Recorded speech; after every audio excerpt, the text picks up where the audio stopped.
Louisiana Beer Reviews looks at Oatsmobile Ale. Oatsmobile, 4.3% alcohol, packaged on April 26, 2016. So we're going on 3 months. They're playing off the name Oldsmobile. Car company no longer in business. 2004 was the last model year. I don't know when this beer was introduced. I know Bell's is not like a really old company, so they say it's a sessionable pale ale. 4.3, that sounds about right. And they use oats, they said, to give it some, a little more body, so it's not so thin, and that's a good idea. Okay. Never had it before. I bought this at the 504 beer store on US Highway 61 in New Orleans. They also sell it at Mathern's and a lot of other stores around here. Bell's has made a big presence here for the last about 2 months.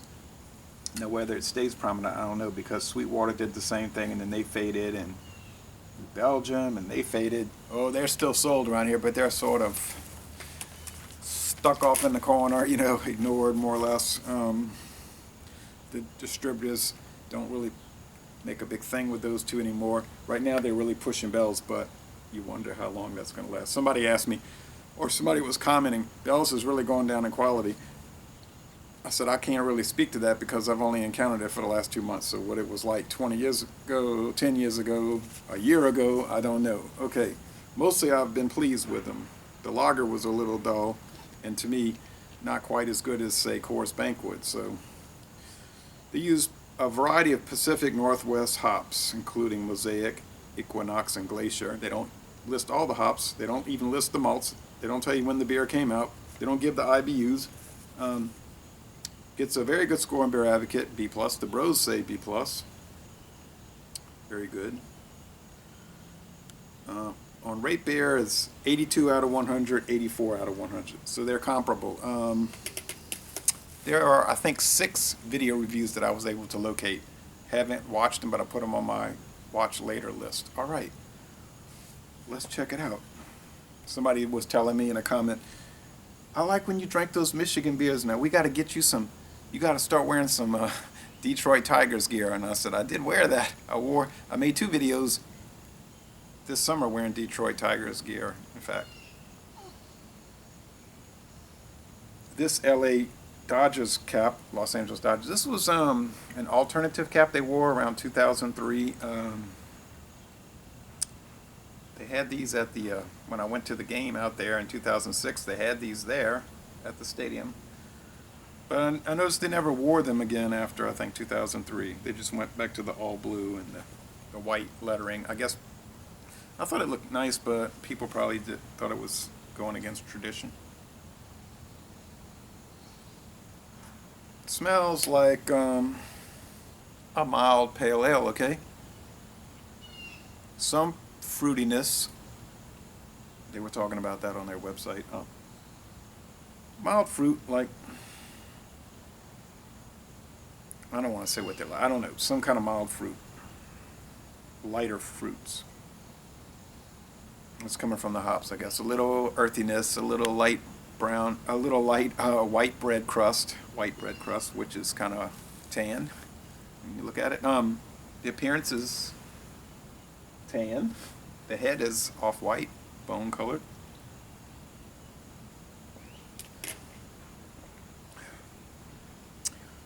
First thing I noticed is the body is pretty watery. They added oats. Good thing, because it would have really been like maybe Select 55 watery. Select 55 from Budweiser. I don't know. It's pretty watery. There might be a little sliminess from the oats, a little, but not too much. If you eat oatmeal, it'll have that slime in it. They say, I read in some beer books that brewers hate to use oats because it like clogs up all the machinery with that sliminess. I can understand that. Yeah, there's like the slightest, there's powdery sediment. You can see it's not totally clear, but it's so fine, you can't pick it up. The flavor is a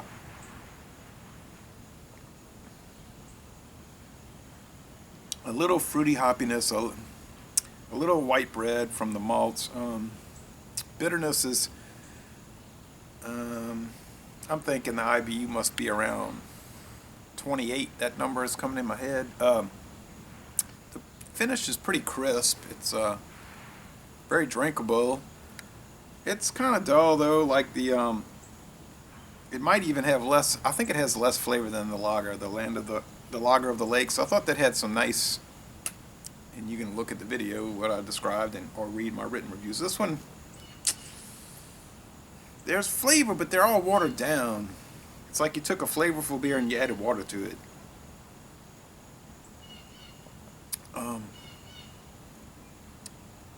Now you might contend and say, well, Bush is like that. That's 4.3.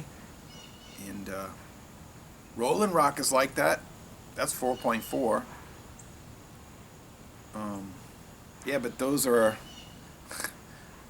between $8 and $9 a 6-pack, and you might find them on sale at Walmart over here for $7.64 a 12-pack. I meant to say a 12-pack. And I saw a bunch of different beers at Walmart yesterday that were $7.64 for a 12-pack.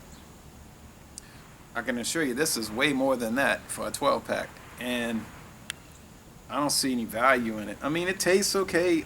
They're saying very good, B+. I'm gonna say more like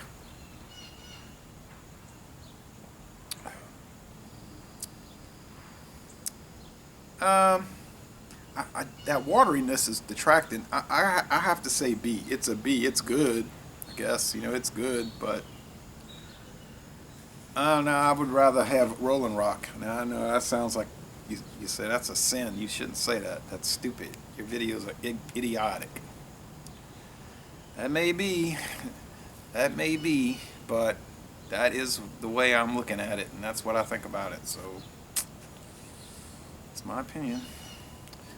It's good, but inferior to Rolling Rock. Now, take that however you want to take it. So, laissez-les, bon temps roulé. Let the good times roll, but not really with this one. Yeah, it's humid out here. Yeah, it rained. Yeah, it's typical Louisiana July weather. And y'all come on down to New Orleans.